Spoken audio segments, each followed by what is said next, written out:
Bonjour tout le monde. Après la neige, c'est l'arrivée du froid, ou plutôt du fret, comme on dit ici au Québec. Oui, les températures de moins 30, avec ressenti moins 45 avec le vent, c'est des températures idéales pour rester à l'intérieur et pourquoi pas profiter des jeux de société. Et c'est ce qu'on va regarder à l'instant, donc mon actualité ludique du 4 février. C'est parti.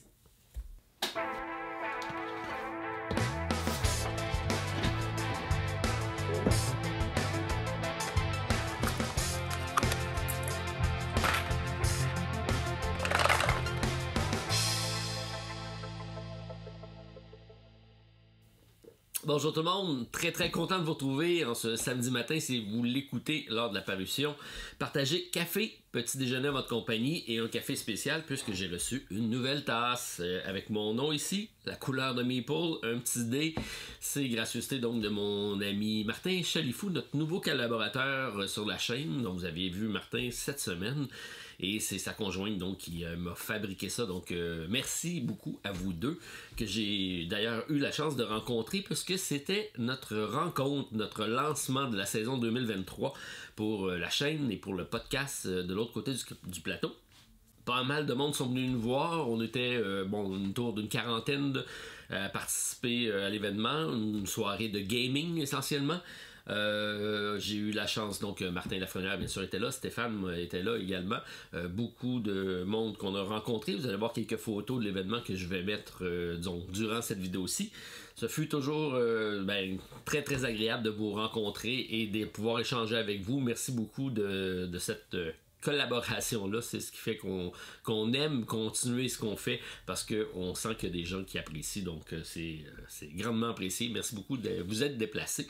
On fera ça éventuellement encore probablement fin du printemps, début de l'été dans un autre pub et on ira vous visiter comme ça. Donc à suivre pour les prochaines dates. J'ai parlé de nouveaux collaborateurs, donc Martin a fait ses débuts sur la chaîne, ça commence à faire beaucoup de Martin, et c'était particulier cette semaine parce que je pense qu'il y a eu une vidéo de chacun des collaborateurs, donc une seule vidéo, mais plusieurs vidéos de mondes différents. Donc on a eu Rodolphe qui était là de la semaine, moi le samedi, Rodolphe ensuite. On a eu Steve avec sa conjointe, donc Marie-Lynn qui a fait son apparition. Ça c'est grandement apprécié d'avoir une collaboratrice pour une fois.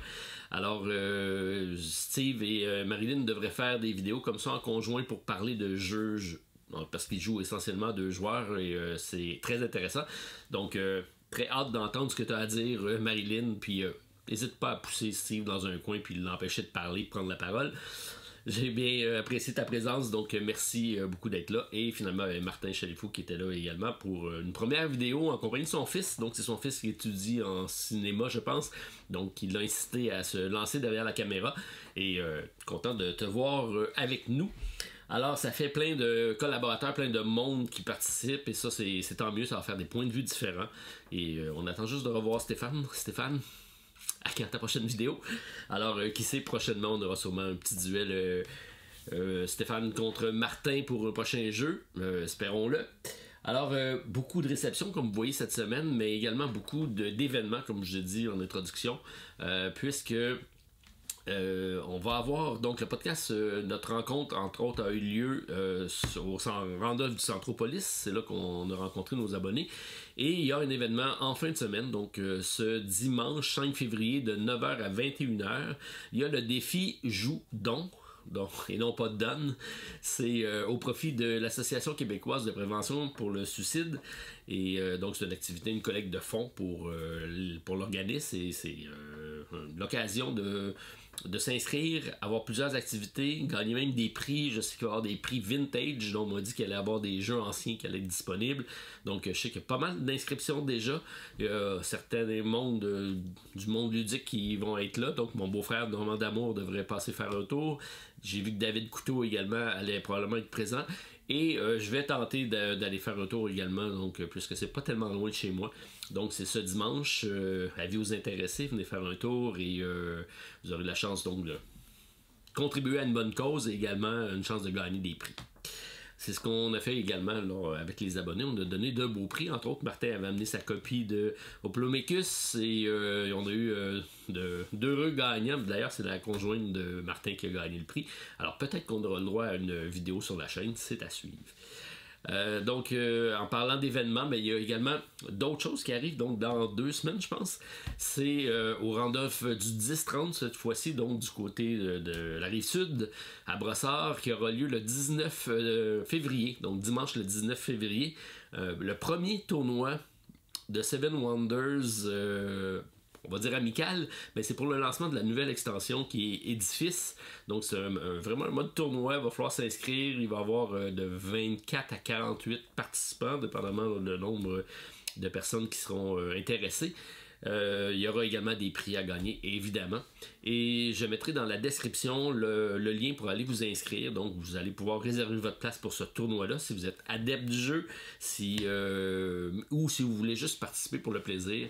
C'est l'occasion donc de découvrir, redécouvrir Seven Wonders et en plus avec une nouvelle extension qui arrive tout prochainement. Donc, c'est un rendez-vous. Encore là, je sais pas si je vais être parti ou je vais être sur le bord de partir pour Cannes, donc c'est pas certain que je vais être présent, mais je sais que votre hôte Emmanuel va faire quelque chose de grandiose. Elle aime ça organiser plein de belles choses, donc j'ai hâte de voir les photos de cet événement-là. Réception de jeu, vous voyez que j'ai quand même des grosses boîtes comme Frostpunk qui vient tout juste de sortir. Et là, je vais me rapprocher finalement des dates de sortie du jeu, puisque avec le podcast, on a un commanditaire qui est la boutique La Pioche. Donc JP collabore avec nous et ça me permet donc d'avoir des jeux peut-être d'être plus update dans mes réceptions de jeux qui sont hors catalogue, donc hors jeux qu'on distribue. Alors ça va me permettre donc de couvrir de nouveaux jeux, d'en faire aussi découvrir à mes collaborateurs puis de les présenter sur la chaîne. Donc merci beaucoup Jean-Philippe de cette collaboration-là, donc commandite, c'est grandement apprécié. Et si vous voulez aller découvrir sa boutique, je vous invite à aller jeter un coup d'œil. Donc c'est la boutique La Pioche, c'est disponible en ligne et ou directement à Québec si vous êtes de la région. Voilà, on en reviendra un peu plus loin avec les nouveautés parce que j'ai quand même pas mal de choses à vous présenter.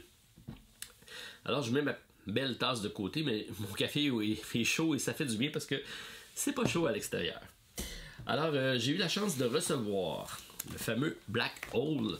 Donc c'était le seul jeu de Youssef Farir qui n'avait pas existé. Il y avait une version PDF qui existait, mais là on a vraiment une version physique maintenant. J'ai reçu ça, donc cahier de notes, petit questionnaire, livre d'histoire parce que c'est un narratif avec des illustrations en plus, tout ça en français, et ici le livre de règles de jeu avec le petit vaisseau et des cartes de découverte. Donc un jeu très intriguant à découvrir qu'on peut jouer en binôme. J'ai reçu un exemplaire, Martin Lafrenière aussi. Donc Martin, on va essayer de faire ça en binôme pour voir comment ça fonctionne et peut-être vous le présenter également. Donc très content d'avoir su ça. Merci beaucoup Youssef. J'adore ce que tu fais et je pense qu'on vous le dit peut-être pas assez souvent, mais j'aime beaucoup ta contribution dans le monde ludique. J'ai eu également un représentant qui est passé à la boutique qui m'a fait découvrir ses sleeves. Donc c'est Make It Shine. C'est donc des protecteurs de cartes qui sont de haut de gamme si on va dire. Donc ça c'est des Perfect Fit. Des blacks, donc noirs, dans toutes 2 dimensions différentes. Et la particularité c'est que c'est des... ça serait idéal pour faire des vidéos puisqu'il n'y a pas de reflet. C'est des sleeves qui permettent donc de protéger, mais également de garder l'aspect foil si on n'a jamais des cartes avec des petits des effets de lumière. Et en plus, devant la caméra, ça fonctionne bien. Donc, hâte de découvrir ça. Donc, Make It Shine. Et on me dit également que c'est une chaîne YouTube. Je sais qu'il fait des vidéos, entre autres, sur Marvel Champion. Alors, c'est un Québécois qui fait faire des sleeves, donc des protecteurs de cartes et qui rend ça disponible. Alors, j'ai hâte de tester ça et donc je vous en parle si ça vous intéresse, allez jeter un coup d'œil là-dessus. Je remercie également Sabrina, donc de la compagnie Offline, de m'avoir envoyé Frantic, qui est un jeu sournois de cartes. Alors, j'étais intrigué et j'ai eu la chance donc de le tester. C'est un jeu assez malin dans lequel on va avoir des cartes de différentes couleurs qui est essentiellement le jeu de cartes, donc le Uno, le 8 si vous connaissez assez. Donc on doit défausser notre main de cartes le plus rapidement possible en fournissant dans la couleur ou dans le chiffre qui est sur le dessus de la pile. Mais on a des cartes spéciales dans le jeu et on a des cartes noires. Les cartes noires, lorsqu'ils sont jouées, vont déclencher des effets et on va avoir un deck qu'on va retourner. Ça va ajouter un peu un changement de règles durant la partie, soit pour le tour en cours, soit pour le restant de la partie. Donc ça fait en sorte que c'est assez intéressant parce que c'est un peu inusité. On ne sait pas trop comment ça va prendre la tangente, donc chaque partie est plus intéressante qu'une partie de Uno ou de 8. Et comme c'est un grand classique, ben, ça devrait bien fonctionner. Donc Frantic, merci beaucoup Sabrina d'avoir partagé ça avec moi. Et il devrait y avoir une campagne qui va suivre prochainement, donc on aura la chance de vous en parler un peu plus longuement lorsque ça arrivera. En parlant d'arrivée, j'ai reçu une des premières boîtes donc de Hertz, de Connor McGoey et de Maxime Tardif. C'est un jeu que j'avais présenté lors de la campagne Kickstarter. C'est un jeu pour lequel j'ai été agréablement surpris. À mon avis, c'est dans la trame d'un Terraforming Mars et moi je suis encore plus enclin à apprécier. C'est une thématique d'environnement, énormément de combos de cartes, c'est un travail vraiment exceptionnel. Et là, j'avais le prototype. Et ça, c'est la version finale. Donc, c'est pas encore déballé. C'est de 1 à 5 joueurs, 14 ans et plus, 45 à 90 minutes par partie. Magnifique photo. C'est un jeu qui est illustré avec des photos. Termes écologiques. Donc, très, très content de le recevoir parce que ma copie se promène à travers le Québec à peu près depuis un an. Depuis que j'ai fait la vidéo, je les passe de salon en salon. C'est même plus moi qui ai la copie, mais je sais où est-ce qu'elle est rendue à chaque fois. Elle se promène. Donc, très content d'avoir reçu ça. J'ai la version anglaise du jeu parce que je voulais l'avoir rapidement. Je sais que Lucky Dog Game arrive avec la version française. Donc, voilà, ça sera pas long. Ça arrive chez les backers et en boutique éventuellement. Donc, c'est ma version reviewer que j'ai reçue. Donc, ça me permettra de vous le présenter très prochainement. J'ai eu la chance, qu'est-ce que j'ai ici un jeu que je viens également de mettre la main. Je sais que ça a passé, j'ai vu quelques reviews en Europe. Nous, le jeu n'est pas encore arrivé, mais j'avais testé le prototype de Roa. C'est d'un jeu de la compagnie Grur Games. Je vous ai parlé de eux la semaine dernière et arrive donc avec un petit jeu très malin. C'est un 2 à 5 joueurs, 45 minutes, 10 ans et plus. Donc jeu de clan avec des repêchages. J'avais beaucoup apprécié ma première partie dans le mode prototype et là j'ai très très hâte de découvrir la version finale si on veut et voir si je pourrais en faire une variante solo parce que c'est un genre de thématique que j'aime bien et je pense qu'il pourrait bien accrocher. Donc Roa, ça vient tout juste d'arriver, pas encore déballé mais j'ai hâte de le tester. En parlant de pas déballé, j'ai eu quelques belles arrivées et ça c'est grâce à mon ami JP. Donc tout le monde m'en parle. C'est un jeu de dés, de placement de dés d'ouvriers si on veut. Donc c'est Tiltum de la compagnie Board and Dice. C'est un Daniel Tassini et Simone Luciani, donc deux auteurs qui font des excellents jeux, entre autres Barrage chez eux, et c'est parmi mes meilleurs. Alors je me devais de mettre la main là-dessus et c'est le jeu qu'on fera en collaboration avec Martin Lafrenière. Donc on fera une critique conjointe dans un podcast et donc je me dois d'essayer ça. Il y a un mode solo, donc ça va me permettre de le tester et c'est 1 à 4 joueurs, 60 à 100 minutes, 14 ans et plus. Donc voir si je vais être de vie avec Martin et surtout tous les autres reviewers qui en ont parlé. Donc on l'avait ramené d'Essen mais j'avais pas eu la chance de l'essayer. Et en plus, là, j'ai la version en français. Donc, ça me permettra donc d'y jouer et de faire jouer mon entourage plus facilement. Donc, très apprécié. J'ai eu également des beaux cadeaux lors de l'événement. Donc, en plus de la tasse ici de Martin, j'ai eu aussi la potion de bravoure. C'est pas de bravoure, c'est une potion d'héroïsme. Donc, magnifique. Donc, c'est vraiment une potion magique. On peut mettre un contenant de trucs là-dedans. Peut-être pas recommandé de boire, mais super décoration. Donc, Merci de m'avoir procuré ça. Et je sais que il y a un projet de Kickstarter dans l'air. J'ai hâte de voir si ça va aboutir. Donc, je t'invite à me partager ça lorsque tu auras complété. Donc, il fait beaucoup d'impressions 3D. Et bon, j'ai hâte de voir où va aboutir tes projets. Et dès que tu as quelque chose, ben, tu me fais parvenir ça et je vais partager avec la communauté parce que c'est intéressant ce qui s'en vient. Donc, autre titre, Martin, dans le podcast, a également parlé des Voyageurs du Tigre du Sud. Donc, nouvelle série, donc nouvelle trilogie de l'auteur. Donc, c'est Sean Phillippe qui arrive ce coup-ci avec Côté Sud. Et c'est très un jeu, dans sa description, me semblait très puzzle game. Et ça, moi, ben, ça m'attire beaucoup. C'est un gros jeu encore là. Mais il y a une variante solo. Donc, c'est un 4 joueurs, 14 ans et plus, 60 à 90 minutes. Alors, hâte de tester ça. Et ça, ben, je vais peut-être essayer de convaincre mon ami Stéphane et pourquoi pas Ludovic de l'essayer. Donc, Voyageurs du Tigre du Sud, c'est dans... Il y a plein de jeux que je vais vouloir essayer. Là, il va falloir que je trouve du temps. J'ai mis la main sur celui-ci parce que ça, c'est un des jeux que j'avais grandement apprécié avec Stéphane. Donc, c'est Massive Darkness, mais le deuxième volet qui est Hellscape, puisque c'est l'aspect d'asymétrie des personnages fantasy qui m'intéressait grandement. Les dungeon crawlers, j'ai toujours apprécié ça. Donc, et c'est probablement les jeux les plus faciles à sortir avec mon groupe de gamers. Alors, Stéphane, c'est évidemment un jeu pour nous.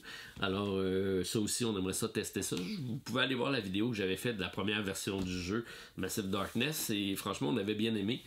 Et donc, hâte de découvrir celui-ci, donc le deuxième de la série. Et ça aussi, c'est grâce à Jean-Philippe. Donc, la pioche de beaux et gros jeux. On va avoir de quoi vous faire de belles vidéos, ça c'est sûr. Et finalement, en parlant de beaux et gros jeux, ben ça c'est sorti aujourd'hui, le 3 février, donc fin de la semaine. Et c'est Frostpunk de Board Game, c'est de la compagnie 11-bit. Et c'est un jeu du concepteur, donc Adam Kapensky, une suite spirituel si on veut du jeu This War of Mine. C'est du même auteur et vous vous rappelez peut-être de mon déballage légendaire à la scie mécanique. Alors ben voici donc c'est un univers post-apocalyptique. Il ferait très très froid comme aujourd'hui ici au Québec et on a une grosse fournaise dans le centre pour réchauffer le village. Tout le monde se met autour, il y a plein de choses qui arrivent. C'est sûr que on va gérer des catastrophes et des problèmes, mais les problèmes, ça ne fait pas peur. Alors, c'est Frostpunk, ça vient tout juste d'arriver, et ça aussi, ben, Stéphane, Ludovic, on peut pas passer à côté de ça, c'est sûr. Alors, c'est à découvrir et à tester. Il va falloir que je mette peut-être plus de blocs horaires de jeux dans mon agenda. Ok, qu'est-ce qu'on a d'autre? Durant la soirée, donc au Randolph, avec les abonnés, ben, on a joué énormément de parties de Scout. Je pense que j'ai fait 3 parties. Je l'ai vu sur toutes les tables. Je l'ai fait découvrir à bien des gens. Tout le monde l'a aimé. Peut-être à part Martin. J'ai hâte d'entendre ton commentaire sur Scout. Petit jeu facile de cartes et de levée, mais fort intéressant. Et on a joué également à Heat, donc pour lequel Martin a été en avance tout le long. Il s'est fait damer le pion sur la ligne d'arrivée par Jean-François, je pense. Je suis arrivé 4e légalement, mais j'ai un protest sur la partie. Et ça fera peut-être partie des controverses de la semaine. Parce que Monsieur Lafrenière, qui est spécialiste et qui veut pas déroger des règles, ben la partie s'est pas déroulée tout à fait comme dans les règles. Alors on aura la chance d'y revenir. Mais toujours un excellent jeu, donc Heat. Alors on a sorti ça au courant du week-end pour pas du week-end, mais de l'événement pour y jouer. Il y a eu beaucoup de parties également de Challenger, entre autres. Donc très très belle soirée. Expérience ludique, la semaine passée, je vous ai parlé d'un jeu ici que j'ai en arrière qui est Vivarium. Arrive à peu près dans le même format et à peu près dans le même style de jeu, donc Nautilus Island. C'est de la compagnie Funny Fox. C'est pas encore sorti à ce que je sache ou ça s'en vient très prochainement. Alors c'est un jeu de repêchage de cartes. C'est de Joanne Goupy et Théo Rivière. Et c'est un petit jeu dans lequel on va aller...